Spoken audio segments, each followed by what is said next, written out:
One, two, three, go. Nana. Oh. Hai guys, selamat datang ke sesi 5 untuk latihan teguh. Ini adalah sesi terakhir kita yang dibawa oleh Lois Uding. Jadi kami berharap kamu semua masih berdaya untuk mendengar sesi ini. Betul tu Layun. Dan kami juga berharap kamu semua dapat mempelajari sesuatu yang baru daripada sesi sebentar tadi. Saya sangat bersyukur Avril kerana banyak yang sudah saya pelajari tadi. Wow. Semoga kamu juga yang mendengar berasa demikian. Betul, baiklah. Tanpa kita membuang masa lagi, mari kita mulakan sesi kelima.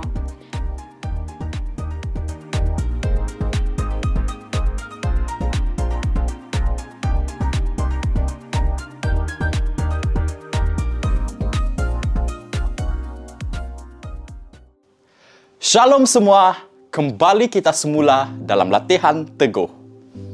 Sekarang kita di penghujung sudah, iaitu sesi yang kelima. Sangat sedih kan? Tapi tidak mengapa. Nanti baru kita bersedih. Okeylah, tidak sabar saya mau mengajar nih.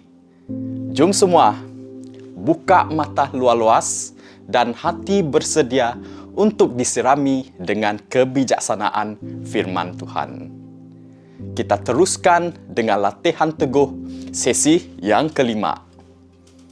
Baiklah semua, sesi ini merangkumi jawapan kepada hujah menentang Yesus sebagai Allah. Berhati-hati terhadap Injil yang berlainan dan teknik memberi jawapan dan juga kesimpulan. Kenapa dan mengapa? Agar kita dapat menjawab hujah atau persoalan yang dikemukakan dan juga agar kita dapat menguasai teknik menjawab hujah atau persoalan dengan tepat. Okey semua, perhatikan video dan cuba fahami serta jawab hujah-hujah yang dinyatakan dalam video nanti. Okey? Okey, guys, bersama dengan saya di dalam studio kita ada Sis Puyang dan juga Sis Puyang akan bertanya beberapa persoalan ataupun hujah dan saya akan cuba untuk jawab. Hai Louis, ada saya mendengar orang berkata bahawa Yesus bukanlah Allah kerana dia berkata Bapa lebih besar daripadaku. Okey, baiklah. Terima kasih Sis Puyang di atas persoalan yang pertama tadi. Kita perlu faham yang pertama adalah subordinasi peranan. Apa maksud subordinasi peranan ini? Semasa di bumi, Yesus secara sukarela mengambil peranan sebawahan kepada Bapa. Yang kedua pula ialah konteks inkarnasi, iaitu Yesus mengalami batasan dalam bentuk manusianya. Dan yang ketiga adalah peranan dalam Tritunggal.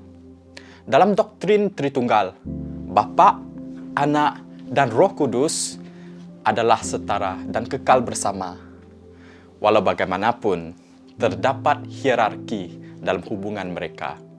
Bapa dilihat sebagai lebih besar dari segi hierarki hubungan.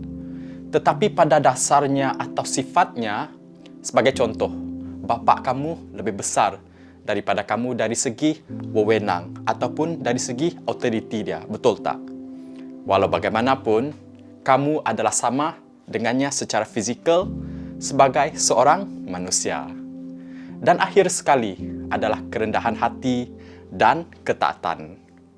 Pernyataan Yesus juga boleh dilihat sebagai ungkapan kerendahan hati dan kepatuhannya kepada kehendak Bapa. Menekankan peranannya sebagai hamba yang datang untuk memenuhi rancangan penyelamatan Bapa. Okey, hujah yang kedua adalah Yesus bukanlah Allah kerana dialah anak sulung. Soalan yang sangat bagus.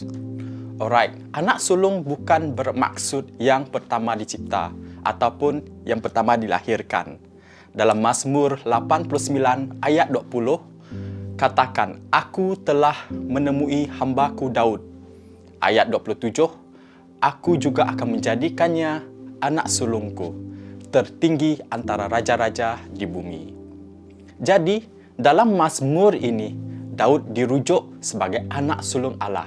Walau bagaimanapun, Daud bukanlah anak pertama. yang dilahirkan dalam keluarganya. Dia juga bukan Raja Israel yang pertama. Anak sulung di sini bermaksud keunggulan atau kedudukan yang tertinggi atau lebih tinggi daripada semua. Selain itu, di dalam Kolose 1 ayat 18 juga mengatakan, dia adalah permulaan, anak sulung yang bangkit daripada kematian, supaya dalam segalanya dialah yang terutama. Anak sulung di sini adalah kenyataan bahwa Yesus mempunyai keutamaan atau status yang tertinggi di atas semua ciptaan dan ke atas kematian. Dialah yang telah mengatasi maut dan menguasai maut. Ini juga boleh dilihat dari Wahyu 1 ayat yang kelima. Dialah yang pertama, sulung, dibangkitkan daripada kalangan orang mati. Di dalam ayat 18, aku memegang anak kunci kematian dan alam maut. Oleh itu, anak sulung daripada kematian merujuk kepada keunggulan atas kematian dan penguasa atas kematian. Okey, so itu adalah jawapan saya untuk persoalan Sis Puyang tadi, iaitu berkenaan dengan anak sulung. Sis Puyang boleh juga nyatakan apakah persoalan yang ketiga? Oke, terima kasih kepada Brother Louis untuk penerangan kepada soalan yang saya sudah tanya. Oke, bagaimana pula dengan soalan ini yang mengenai bagaimana Allah boleh mempunyai seorang anak? Ini adalah salah satu hujah ataupun persoalan yang orang akan sentiasa keliru. Kenapa Allah boleh ada anak? Okey, di sini saya mahu menjawab. Ini sebenarnya adalah satu bahasa metafora. Bahasa metafora ini bermaksud istilah anak Allah difahami secara metafora. Sebagai contoh, anak Sarawak, anak kunci, anak sungai, anak bulan, anak panah, anak patung, anak kapal, anak tangga dan juga pelbagai anak-anak yang lain. Jadi itu yang kita perlu faham. Istilah anak Allah yang Yesus katakan di sini bererti hubungan yang unik dan juga tunggal dengan Allah Bapa. Dalam Yohanes 3 ayat 16, tunggal bermaksud monogenes, satu-satunya yang sama jenis bersama dengan yang ilahi. Ia tidak membayangkan hubungan biologi, tetapi hubungan rohani. Allah tidak berkahwin dan tidak melahirkan anak. Tambahan lagi ialah inkarnasi, iaitu anak Allah mengambil bentuk manusia dalam diri Yesus Kristus. Ia dikenali sebagai inkarnasi. Menurut Injil Yohanes, firman itu menjadi manusia dan hidup dalam kalangan kita. Contohnya di dalam Yohanes 1 ayat 14. Ini bermakna bahawa Yesus walaupun sepenuhnya ilahi, juga menjadi manusia sepenuhnya untuk hidup di antara manusia dan menyediakan jalan untuk penyelamatan. Allah itu tidak terhingga dan tidak mustahil dia mengambil bentuk manusia. So, itu adalah jawapan saya untuk hujah Sis Puyang tadi. Seterusnya, Sis Puyang. Bagaimana dengan soalan ini? Ada yang mengatakan Yesus bukanlah Allah kerana hanya Bapa yang mengetahui hari dan jam akhir zaman. Soalan yang sangat bagus. Okey, penjelasan pertama saya adalah mengenai batasan manusia. Semasa pelayanannya di bumi, Yesus sebagai manusia sepenuhnya secara sukarela membatasi pengetahuan ilahinya. Ini bermakna bahawa dalam sifat manusianya, dia tidak mengetahui masa yang tepat untuk akhir zaman, walaupun dia adalah ilahi sepenuhnya. Dalam bentuk manusia, Yesus sentiasa melakukan kehendak Bapa. Dia tidak akan menggunakan keilahiannya jika tidak sesuai dengan kehendak Bapa. Untuk penjelasannya kedua pula, Yesus sebenarnya menggunakan bentuk kata kerja mengetahui yang dipanggil kausatif. Ini adalah bentuk kata kerja yang menukar makna mengetahui kepada memberitahu. kita melihat Paulus menggunakan istilah yang sama dengan cara ini dalam bentuk surat pertamanya kepada jemaat Korintus. Di dalam 1 Korintus 2 ayat 2, apabila dia menulis, "Aku memutuskan untuk tidak mengetahui apa-apa di antara kamu selain Yesus Kristus dan Dia yang disalibkan."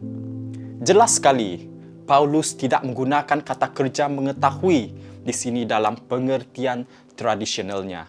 Dia tidak mengatakan bahawa satu-satunya perkara yang dia ingin ketahui ialah Yesus Kristus dan penyalipannya. Berdasarkan fakta bahawa dia menulis kepada orang Korintus, jelas sekali bahawa dia ingin mengetahui tentang perjuangan jemaat Korintus supaya dia boleh membantu mereka mengatasinya. Adalah tidak masuk akal untuk mengatakan bahawa Paulus hanya ingin mengetahui fakta yang satu ini. Jadi, konsensus sarjana adalah bahawa Paulus menggunakan bentuk kausatif kata kerja di sini. Oleh itu berkata, "Saya bertekad untuk tidak memberitahu apa-apa di antara kamu kecuali Yesus Kristus dan Dia yang disalibkan." Dia bercakap tentang matlamat pelayanannya, bukan sekadar menyatakan bahawa dia mahu melupakan segala-galanya di dunia. Oleh itu, dengan cara yang sama, Yesus menggunakan konsep kausatif di sini dengan mengatakan bahawa hanya hak Bapa untuk memberitahu saat akhir zaman itu. Dan juga tafsiran ini disokong oleh konteks budaya dan juga teks. Contohnya dalam budaya Yahudi pada zaman dulu lah. Ini adalah menjadi satu tanggungjawab bapa pengantin lelaki untuk memberitahu bahawa pengantin lelaki tersebut yang akan datang untuk menjemput pengantin perempuan. Itu adalah dalam budaya Yahudi. Jadi of course, di dalam zaman tersebut, Yesus menggunakan konsep tersebut dan konsep ini sebenarnya difahami oleh orang pada zaman itu. Oh, begitu baru saya faham. Tapi bagaimana pula dengan soalan yang mengatakan Yesus bukan Allah kerana Dia menegaskan semula keesaan Allah, iaitu hanya ada satu Allah. Kadang-kadang soalan ini boleh mengelirukan kita. Ya, memang betul Yesus menegaskan keesaan Allah. Menurut doktrin Tritunggal, hanya ada satu Allah. Tetapi Allah wujud dalam 3 pribadi, iaitu Allah Bapa, Anak, dan juga Roh Kudus. Okey, faham. Tapi kenapa Yesus berkata, Bapakku dan Bapakmu, dan Allahku dan Allahmu jika Dia adalah Allah? Ini didapati daripada Yohanes 20 ayat 17. "Pergilah kepada murid-muridku, katakan kepada mereka bahawa sekarang aku akan kembali kepada Bapakku dan Bapakmu, Allahku dan Allahmu." Okey, untuk menjawab persoalan Sis Puyang, ini kerana Yesus sedang mempersiapkan murid-muridnya untuk kenaikannya ke syurga. Dalam konteksnya, Yesus sebenarnya meyakinkan Maria Magdalena dan murid-muridnya bahawa kebangkitan dan kenaikannya adalah sebahagian daripada rancangan Allah. Dia tidak meninggalkan mereka, tetapi sebaliknya memenuhi misinya dan memastikan bahawa mereka juga mendapat jalan masuk kepada Bapa melalui Dia, iaitu Yesus. Selain itu, Yesus menekankan hubungan perkongsian antara Dia, pengikutnya, dan Allah. Dengan mengatakan Bapakku dan Bapakmu, Dia sebenarnya menekankan bahawa orang percaya juga adalah anak-anak Allah, berkongsi dalam hubungan intim ini. Namun demikian, Yesus tidak menyebut Bapa kita atau Allah kita kerana hubungannya dengan Allah Bapa adalah berbeza dengan kita, kerana Dia berhubung dengan Bapa sebagai anak dalam Tritunggal. Allahku dan Allahmu di sini adalah untuk menjelaskan bahawa Bapa bermaksud Allah Bapa. Faham? Okey guys, macam banyak yang kita sudah belajar sudah kan? Saya rasa saya sendiri pun sudah full memori ini. Okey, kita ambil masa untuk refreshkan diri masing-masing. Kita sambung balik nanti. Okey? Dan juga terima kasih kepada Sis Puyang.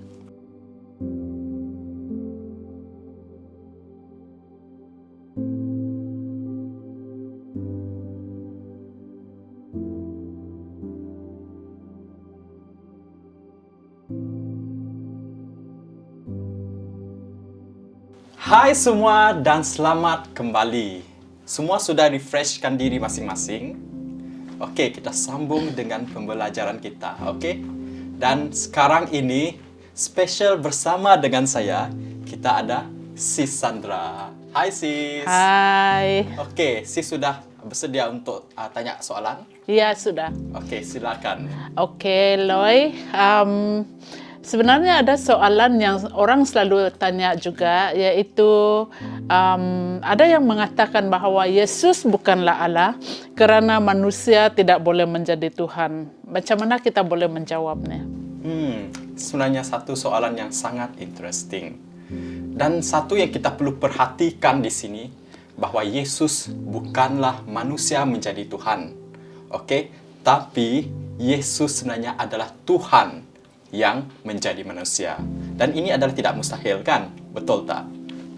Ada lagi penyataan yang mengatakan bahawa Yesus adalah manusia kerana dia memiliki ciri-ciri manusia. Ya, ini adalah kerana Yesus dilahirkan, makan dan tidur, iaitu memiliki ciri-ciri yang tidak sepadan dengan Allah. Maka Yesus bukanlah Allah sebab Allah memiliki ciri-ciri yang sempurna manakala manusia tidak. Bagaimana ada dua perkara yang berlawanan berlaku serentak, iaitu Yesus adalah Allah dan manusia pada masa yang sama. Boleh jelaskan ini? Okey, terima kasih di atas soalan Sis Sandra tadi. Ya, memang betul apa yang dinyatakan oleh Sis Sandra tadi. Walaupun Yesus ada di dalam tubuh manusia, tapi rohnya adalah ilahi. Walaupun Yesus adalah Allah menjadi manusia, dia tidak kehilangan ciri-ciri keilahiannya. Allah itu tidak terhingga dan tidak mustahil dia mengambil bentuk manusia. Betul kan? Tapi persoalannya bukan mampukah Allah menjadi manusia. Tapi persoalan yang kita perlu lihat di sini adalah mengapa Allah menjadi manusia. Kasih Allah kepada dunia begitu besar sehingga dia rela menghadkan dirinya di dalam tubuh manusia selama 33 tahun untuk satu tujuan. Mati untuk dosa manusia, untuk dosa Sis Sandra, untuk dosa saya, dan untuk dosa adik-adik semua. Dan seterusnya, Sis Sandra. Wah, luar biasa. Luar biasa kan Tuhan ya, kita? Tuhan sangat baik. Baru saya mengerti. Ya, ada lagi satu penyataan yang mengatakan bahawa apabila Yesus memanggil Allah sebagai Bapa, kita tidak boleh menerima ini secara harafiah kerana ini hanya satu perkataan simbolik sahaja. Bagaimana Loy boleh explain ini kepada kita? Okey. Terlebih dahulu, kita perlu lihat di dalam Yohanes 5 ayat 17. Yesus berkata kepada mereka, "Bapakku masih bekerja hingga sekarang, maka begitulah juga aku." Kata-katanya ini mengukuhkan lagi niat orang Yahudi hendak membunuhnya. Bukan sahaja dia melanggar hukum hari Sabat, malah juga mengatakan Allah itu Bapaknya, yaitu menyamakan dirinya dengan Allah. Jika perkataan Yesus sebagai anak Allah adalah simbolik sahaja, orang Yahudi tidak akan membunuh Yesus. Tetapi ternyata apa yang terjadi? Orang Yahudi membunuh Yesus kerana mereka percaya Yesus itu adalah Allah. Ini terbukti apabila mereka melakukan hal sedemikian. Okey semua, itulah dia semua hujah-hujah tadi. Senangkah atau senang? Kalau ya, kita sambung dengan hujah-hujah yang susah sedikit. Jangan risau, sikit saja. Okey. Penjelasan yang sangat bagus. Ya, dan seterusnya ada pernyataan. Orang bertanya, di manakah di dalam Alkitab yang Yesus mengatakan bahawa akulah Allah, sembahlah aku. Adakah di dalam Alkitab? Bagaimana Loy boleh jelaskan ini? Oke, soalan yang sangat bagus. Tapi jika Yesus tidak mengatakannya, tidak bermakna, sesuatu itu tidak benar, kan? Oke, sebaliknya Yesus telah membuat banyak kenyataan yang menunjukkan bahawa Dia adalah Allah. Sebagai contoh, jika Yesus berkata Dia adalah Allah, Ia akan dianggap mendakwa sebagai Bapa di surga. Dalam konteks Yahudi, jika Yesus berkata Dia adalah Allah, orang Yahudi akan menganggapnya bermaksud bahawa Dia telah mendakwa dirinya sebagai Bapa di surga. Namun, Yesus bukanlah Allah Bapa. Yesus bagaimanapun mendakwa sebagai anak Allah. Yang unik, yang satu dengan Bapa, dan anak manusia yang bersifat ilahi. Orang Yahudi memahami ini sebagai dakwaan sebagai Allah. Yesus tidak memperkenalkan dirinya sebagai Allah.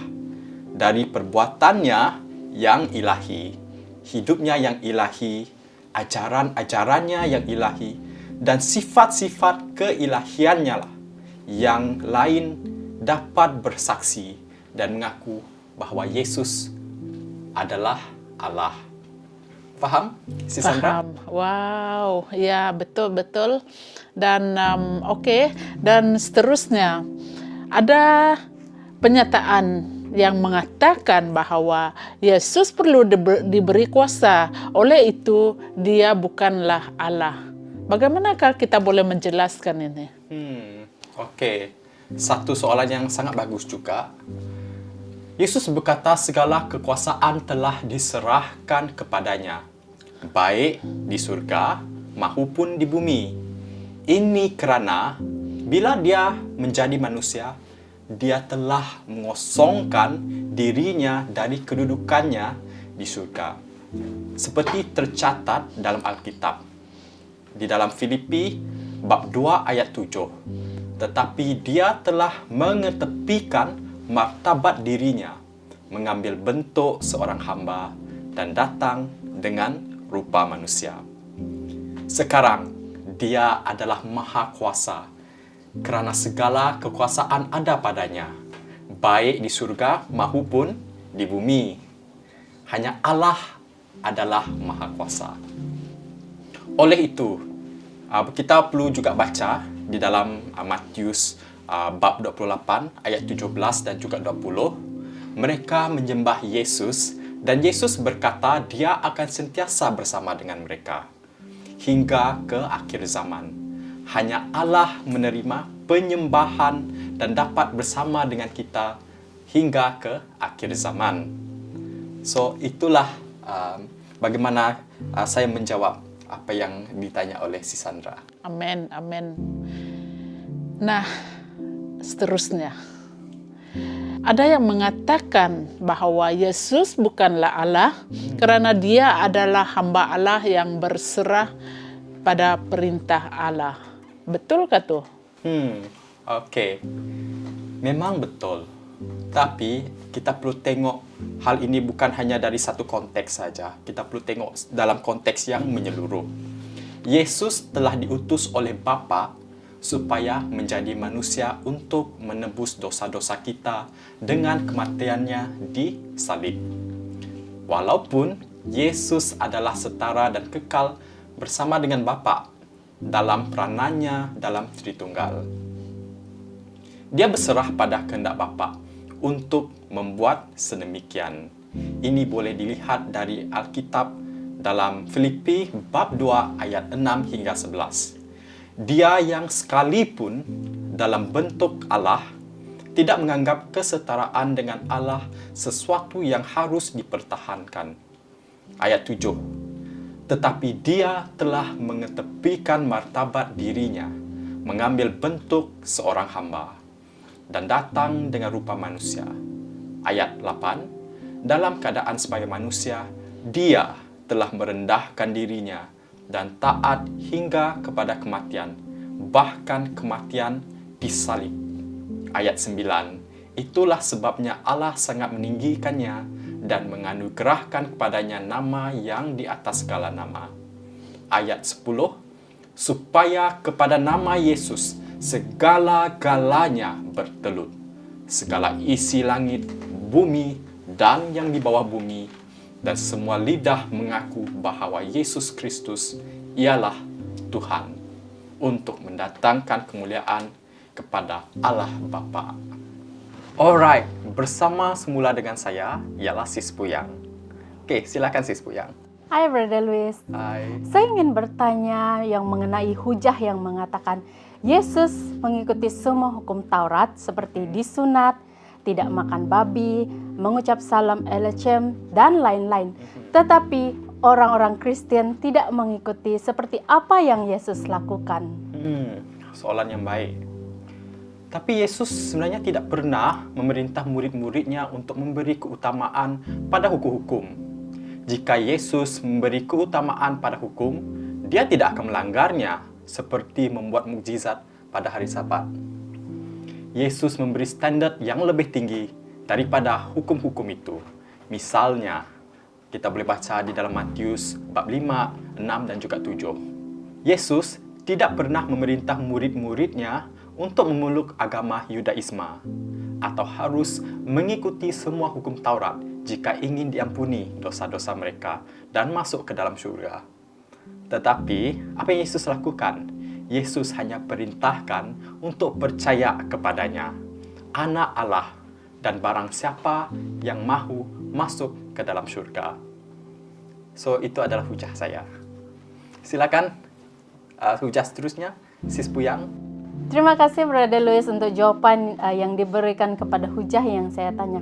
Tapi bagaimana pula dengan hujah yang mengatakan para nabi yaitu Nabi Nuh, Ibrahim, Musa, Yunus dan lain-lain tidak pernah menyembah Yesus sebagai Tuhan dan tidak pernah percaya bahwa Yesus sebahagian daripada Tritunggal.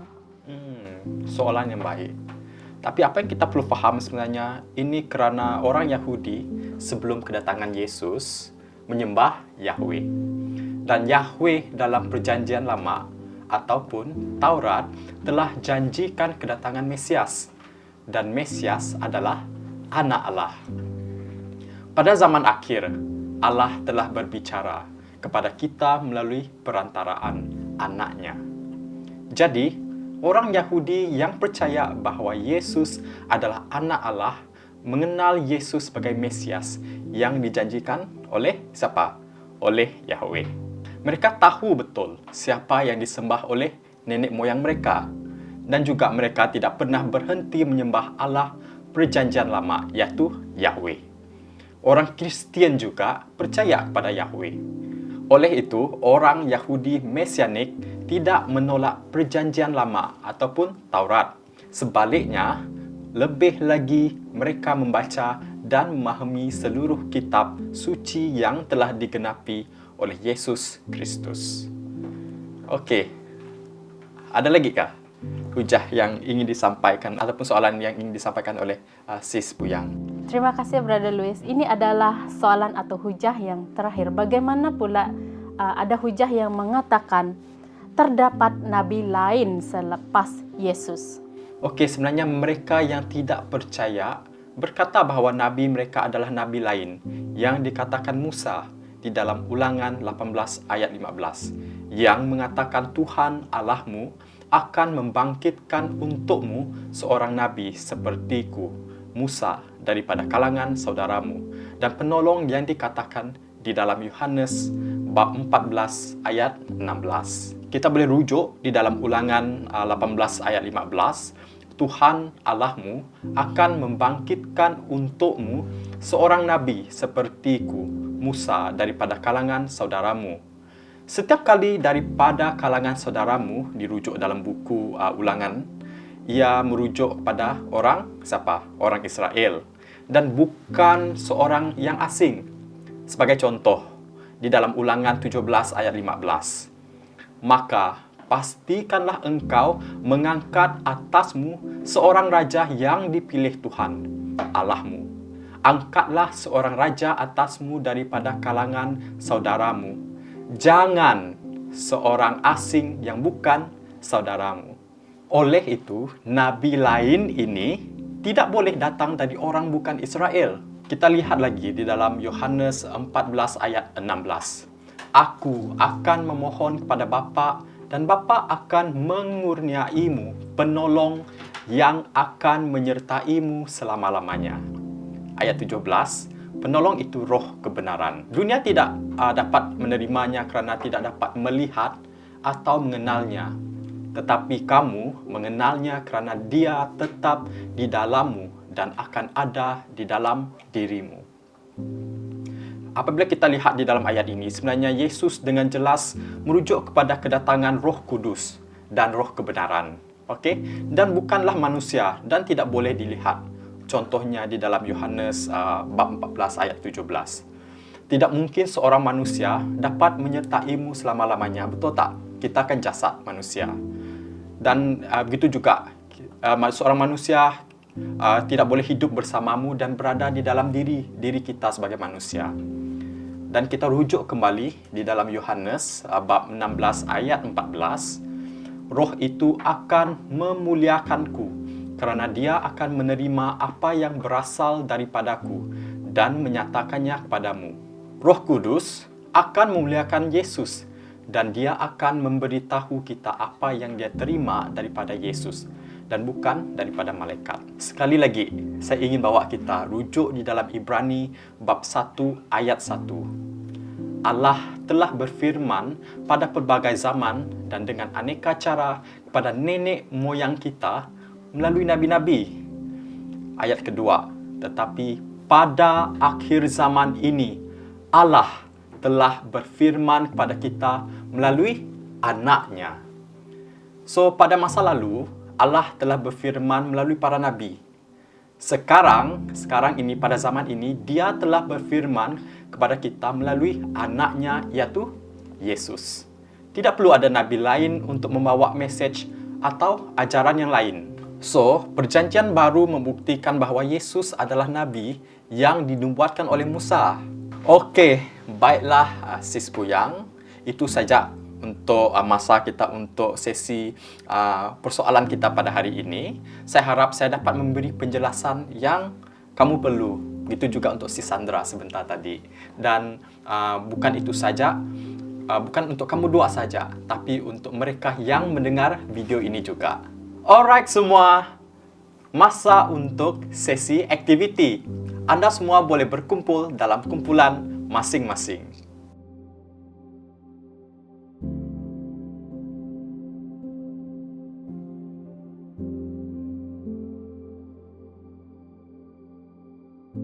Baiklah, saudara-saudari sekalian, mari kita sambung, okey? Kita semua kena ingat dan juga berhati-hati dengan Injil atau Yesus yang berlainan. Dalam 2 Korintus 11 ayat 4 mengatakan, jika seseorang datang menyebarkan perkabaran tentang Yesus yang lain atau Injil yang lain daripada yang telah kamu terima, mereka ialah rasul palsu. Mereka berusaha dengan tipu daya dan menyamar sebagai Rasul Kristus. Ini tidaklah menghairankan, kerana iblis sendiri menyamar sebagai malaikat cahaya. Oleh itu, pelayan-pelayannya menyamar sebagai pelayan-pelayan yang benar. Selain itu juga, kita juga berhati-hati dengan sesiapa sahaja yang membawa Injil yang berbeza atau Yesus yang berbeza. Kita lihat lagi di dalam Galatia 1 ayat 6. Aku hairan bahawa kamu telah berpaling begitu cepat daripada Dia yang telah memanggilmu dalam kasih kurnia Kristus kepada suatu Injil lain yang bukannya Injil, tetapi ada orang yang mengacau kamu dan hendak memesongkan Injil Kristus. Seterusnya, kita juga perlu berhati-hati dengan mereka yang memberitakan bahawa Yesus bukan ilahi, namun hanya seorang nabi ataupun utusan. Bahawa Yesus bukan anak Allah, tidak disalibkan, tetapi orang lain yang telah disalibkan, atau tidak dibangkitkan daripada kematian. Kita tengok semula di dalam 1 Yohanes bab 2 ayat 22. yang mengatakan, sesiapa yang mengatakan bahawa Yesus bukan Kristus, dialah pendusta. Orang itu tidak mengakui Bapa dan Anaknya, dan dialah Dajjal, penentang Kristus. Jadi, siapakah antikristus yang dikenali sebagai penentang Kristus atau Dajjal? Okey, antikristus ataupun Dajjal adalah roh pembohong dan penipu. Dan antikristus ini menafikan yang pertama bahawa Yesus adalah Kristus atau Mesias, iaitu penyelamat manusia. Kita boleh lihat di dalam 1 Yohanes 2 ayat 22. Untuk poin yang kedua, Bapa dan Anak Tritunggal atau bahawa Yesus adalah anak Allah. Poin ini kita boleh lihat di dalam 1 Yohanes 2 ayat yang ke-22 juga. Poin ketiga, kita boleh lihat di dalam 1 Yohanes 4 ayat 2 dan juga 3 mengatakan bahawa Yesus telah datang dalam bentuk manusia ataupun inkarnasi. Dan poin yang keempat, bahawa Yesus telah bangkit daripada kematian. Oleh itu, apa yang patut kita buat supaya tidak jatuh kepada tipu daya iblis? Kita tengok di dalam 1 Yohanes 4 ayat 1 mengatakan, saudara-saudara yang kukasihi, jangan percayai setiap roh. Sebaliknya, ujilah setiap roh. Itu sama ada datang daripada Allah. Kerana terdapat ramai nabi palsu telah menjelajah ke seluruh dunia. Jika roh itu mengakui bahawa Yesus Kristus telah datang ke dunia sebagai manusia, maka roh itu datang daripada Allah. Tetapi jika roh itu menolak hakikat tentang Yesus ini, nyatalah roh itu bukan daripada Allah, tetapi daripada Dajjal, penentang Kristus. Kita patut uji setiap roh. Namun, musuh akan sentiasa memutar belit ayat-ayat Alkitab. Mereka salah tafsir ayat-ayat Alkitab untuk cuba menjatuhkan kita.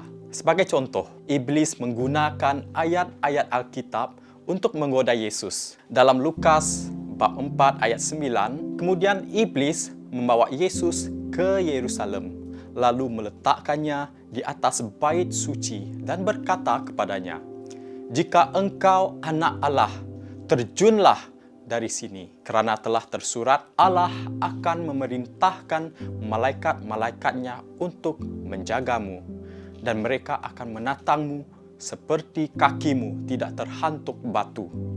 Tetapi Yesus menjawab, "Ada dikatakan, janganlah engkau menduga Tuhan Allahmu."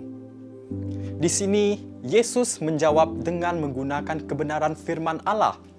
Kita juga patut menggunakan kebenaran dari firman Allah untuk mempertahankan iman kita.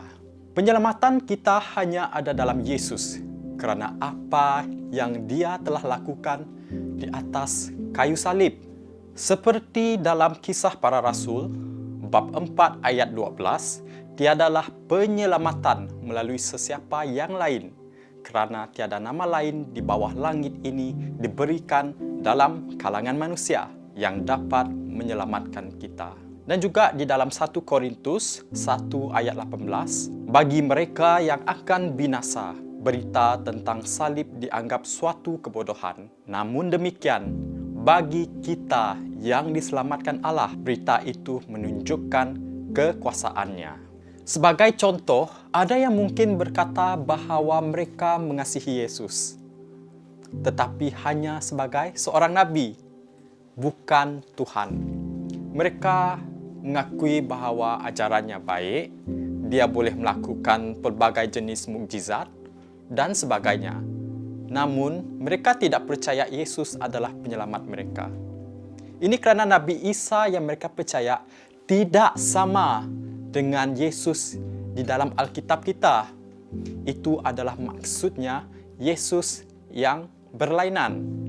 Ingat, Yesus yang kita sembah di dalam Alkitab itu adalah penyelamat dunia ini dan juga Tuhan kita.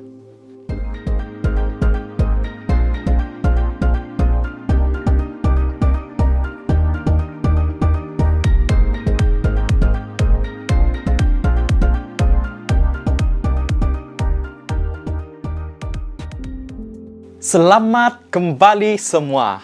Jom kita sambung pembelajaran kita. Jadi, bagaimanakah kita memberi penjelasan bila iman kita dipersoalkan? Apakah itu apologetik? 1 Petrus 3:15 mengatakan, sentiasa bersedia memberikan jawapan yang meyakinkan, iaitu pertanggungan jawab apabila seseorang bertanyakan asas harapan dalam hatimu.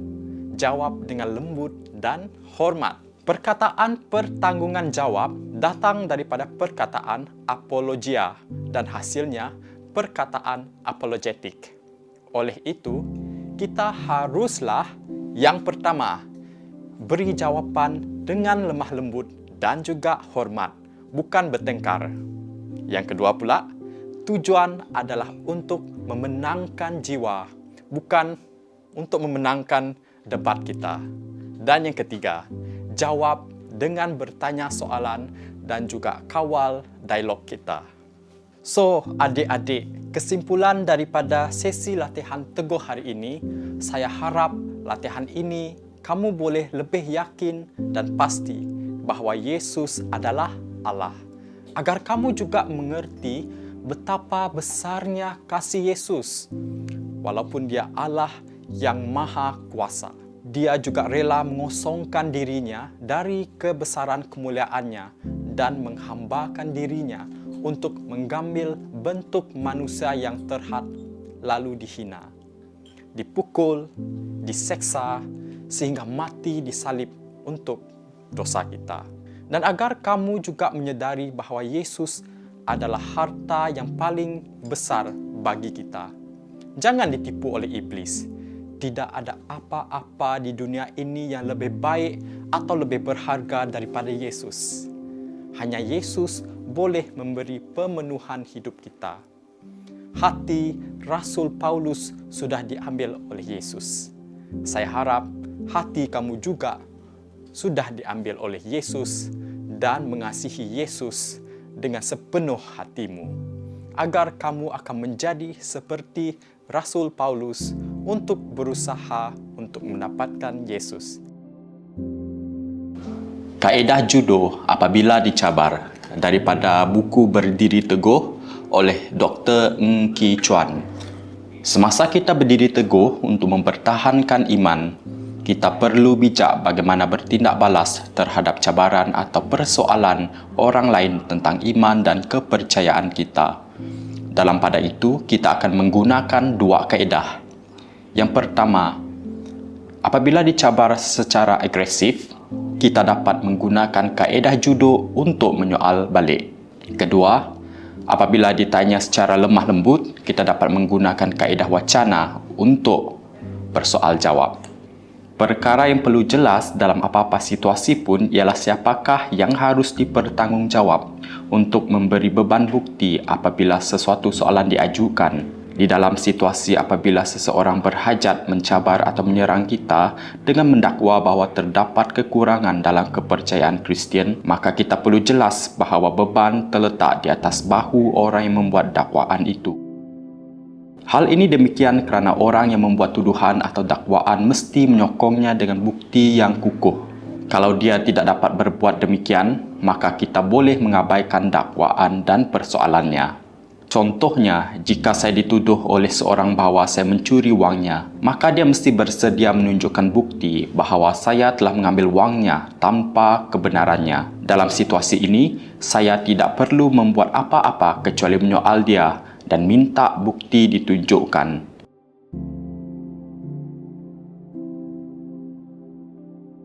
Begitu juga dengan situasi apabila orang mencabar iman kita dan membuat dakwaan terhadap kepercayaan kita. Kita tidak perlu terus memberi jawapan. Kita hanya perlu menggunakan apa yang saya panggil kaedah judo untuk menangani dakwaan itu. Judo ialah satu seni pertahanan diri yang menggunakan kelemahan lawan kita untuk menjatuhkannya, terutama sekali apabila lawan kita menyerang kita. Mereka yang menyerang mesti melulu ke hadapan Dan pada masa itulah dia sebenarnya hilang kestabilannya. Maka dengan keadaan ketidakseimbangan lawannya, seorang yang mengamalkan kaedah judo boleh menggunakan pergerakan yang sesuai untuk menjatuhkan lawannya dengan mudah. Mari kita pelajari kaedah judo seperti yang diamalkan oleh Tuhan Yesus sendiri dalam situasi berikut. Pada suatu hari ketika Yesus mengajar orang ramai di dalam bait suci dan menyampaikan Injil, ketua-ketua iman, ahli-ahli Taurat, dan para tua-tua datang kepada Yesus. Mereka berkata kepadanya, "Katakanlah kepada kami dengan kuasa siapakah kamu melakukan perkara-perkara ini? Dan siapakah yang memberimu kuasa itu?" Yesus menjawab, "Aku juga hendak bertanya kepadamu suatu perkara. Katakanlah kepadaku, baptisan Yohanes daripada syurga atau daripada manusia?" Mereka pun berbincang sesama sendiri. Kalau kita berkata daripada syurga, dia akan berkata, "Kalau begitu, mengapa kamu tidak percaya kepadanya?"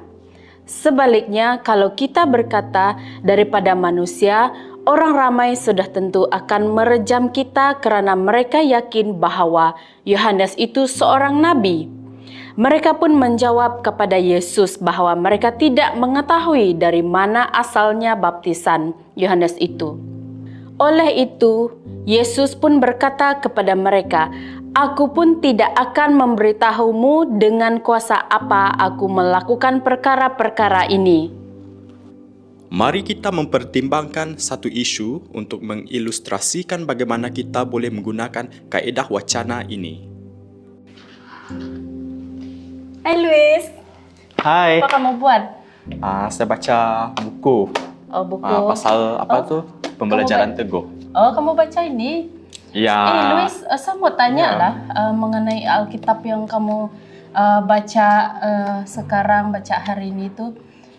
Ramai yang kata dia tidak boleh dipercayai, dia banyak diubah dan sudah tercemar. Soalan, isu berkaitan dengan Alkitab.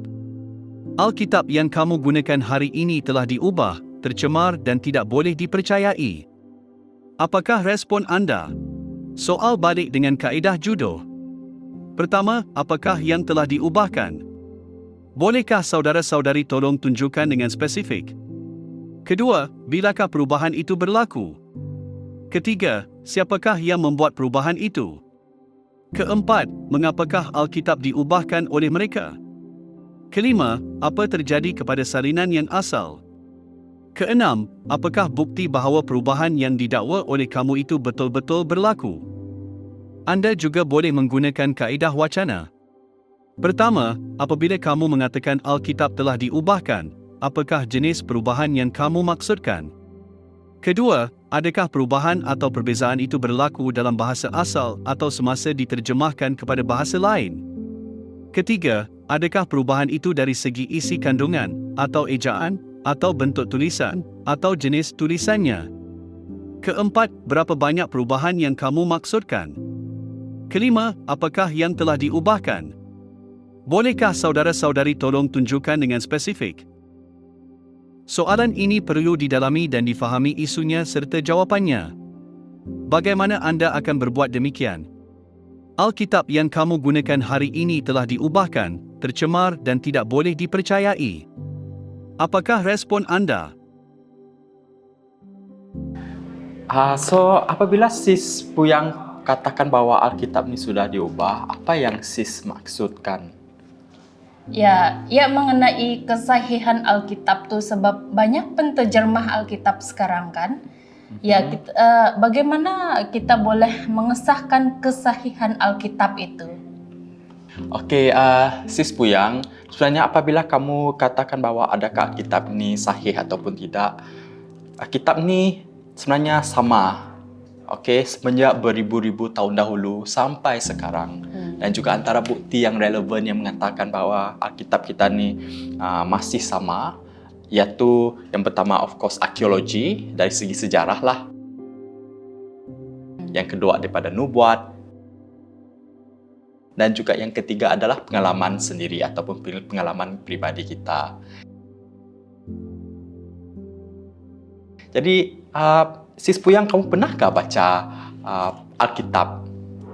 Saya pernah baca dia sekali, tapi apabila saya dengar dan melihat banyak penterjemahan, jadi saya ada kesangsian di situ. Saya tidak pasti sama ada Alkitab itu sahih ataupun tidak sahih, dan sama ada dia boleh dipercaya ataupun tidak boleh dipercaya. Tapi saya mau tanya, apakah kriteria kesahihan itu? Sis Puyang, sebenarnya Alkitab ni memang sahih, dan juga Alkitab ni masih sama sekarang walaupun sudah beribu-ribu tahun Alkitab ini ditulis. Dan juga apakah sumber bukti yang mengatakan bahawa Alkitab ni betul ataupun sahih? Of course, kita tengok 3 perkara lah. Yang pertama adalah dari segi arkeologi ataupun dari sejarahnya, sebab ini adalah bukti yang paling penting, kan? Yang kedua adalah nubuatan, dan juga yang ketiga adalah pengalaman pribadi ataupun pengalaman sendiri pembaca tersebut. Jadi, Sis Puyang pernah baca kitab kah? Saya pernah baca Alkitab tuh 1 kali, tapi semenjak saya tengok dan baca, tengok ada beberapa terjemahan. Ya. Jadi saya rasa sangsi, adakah Alkitab ini tercemar ataupun adakah ini betul-betul yang asal dia, atau jadi sejak dari itu saya tidak membaca. Okey, sebenarnya Alkitab ni kalau ikutkan manuskrip salinan Alkitab ni memang ada, dan juga dia memang ditulis berdasarkan manuskrip Alkitab lama lah, dan juga Alkitab lama ini juga terdapat di muzium di seluruh dunia. Jadi kalau Sis Puyang sangsi ke rasa risau nak baca semua ni, sebenarnya ya memang ada salinan asal Alkitab ini. Dan juga nak tahu buku yang Alkitab yang Sis baca tu dalam bahasa BM kah ataupun English kah? Dalam BM. Oh, dalam BM. Ya, sebenarnya walaupun kalau kita tengokkan lah kan Alkitab BM, kita akan fikir dia samakah maksud dia dengan Alkitab yang asalnya. Sebenarnya memang sama, dan juga 99% apabila kajian dibuat, memang isi kandungan Alkitab ini sama dengan original. Yang 1% tu pun mungkin ada sedikit perubahan, tapi bukan perubahan dari segi makna dia, dan juga ianya tidak memberi apa-apa perubahan maksud di dalam Alkitab tersebut. Jadi jangan risau sis boleh baca Alkitab dan juga boleh percaya apa yang ada di dalam Alkitab, dikatakan di dalam Alkitab. Ya. Jadi saya mau tanya, macam mana kita boleh tahu Alkitab itu ialah firman yang boleh dipercayai?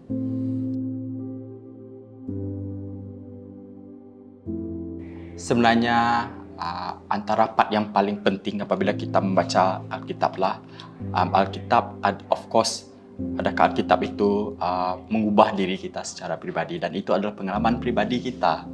Dan juga saya nak share lah apa yang ada di dalam Alkitab dan bagaimana Alkitab itu sendiri telah mengubah saya secara pribadi. Kita boleh belajar banyak benda, tapi apabila kita tak rasa perubahan itu secara pribadi, tak penting juga kan.